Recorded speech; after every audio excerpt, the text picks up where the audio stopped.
Okay, I'll be reading the statement today, May 21st, 2018, entitled Ruto is Kenya's enemy number one. Ladies and gentlemen, we have only a few clarifications and straightening of the record to share with you this morning. This is in regard to Deputy President William Ruto and his return with the tired line of who won the 2017 elections. How the handshake wants to stop him from being president, and his whole trademark, politics of lies, commotion, hate, and division. We wish to advise Mr. Ruto to stop looking for enemies in the wrong places.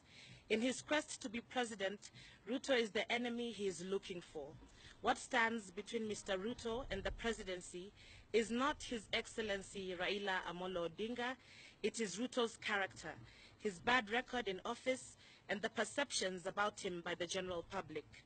Ruto comes out as an angry and bitter man looking for revenge.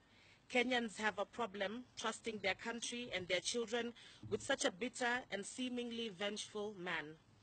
Kenyans must take note that even retired President Daniel Arap Moi, who created Ruto, is today running away from him. Ruto has to deal with that. Ruto has the exclusive distinction of being the only politician who is starting the race for the presidency of Kenya with hostages. Ruto and the cohort of politicians who are paid to speak at his rallies are hostage holders.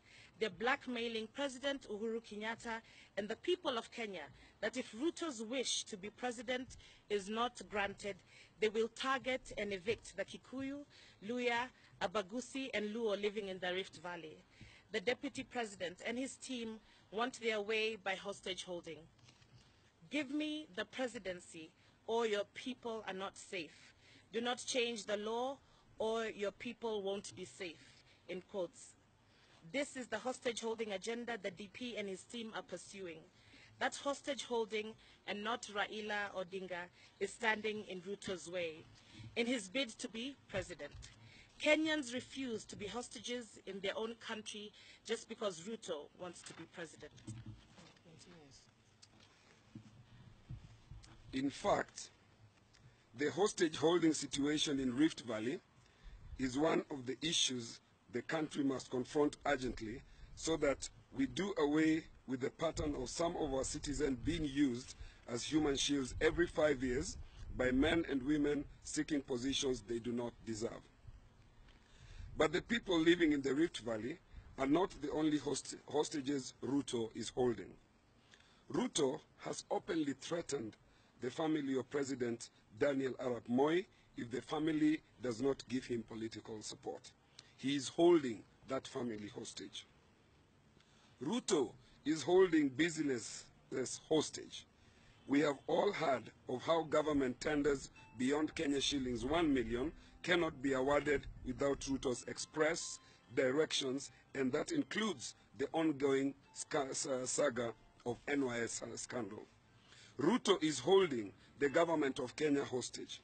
We are all aware that in the last term, the government was unable to move anything on anything because of Ruto's hostage antics. The biggest threat to our democracy, our progress, our stability, are people who have questionable credentials. That is what Ruto is. Senior public officers and civil servants are constantly living in fear of losing their jobs because of Ruto's phone calls. Mr. Ruto is a hypocrite. He vehemently opposed the 2010 Constitution on grounds that it had loopholes. Now, when we call for the fixing of the loopholes, he retorts that the Constitution must not be changed. That hypocrisy is standing between him and the presidency. The cries of the people of Kenya who missed life-saving services, property, and businesses because of corruption, perceived to be enjoying patronage of Mr. Ruto in government, in standing in Ruto's way to the presidency, not Raila Odinga. Ruto needs to come clean on the smell of corruption that permanently swirls around him. And we finish the statement. The leadership of this country will not be transferred to a man with such a dubious record in and out of office. Kenya cannot be held back by rabid ambitions of a man, determined to put the whole country into his bank accounts and issue a title deed of the entire country in his own name. So, the laws will have to change to perfect our systems of governance, to keep such men and women in check, and to strengthen devolved units so that all Kenyans can benefit from the fruits of the land regardless of who is president. Kenyans are aware of these facts. They fear Ruto, and their fear, not Raila Odinga or the handshake, is standing in his way to the presidency. Thank you. And our two colleagues can take any questions, Honorable Wanga and Honorable Sosi. Thank you.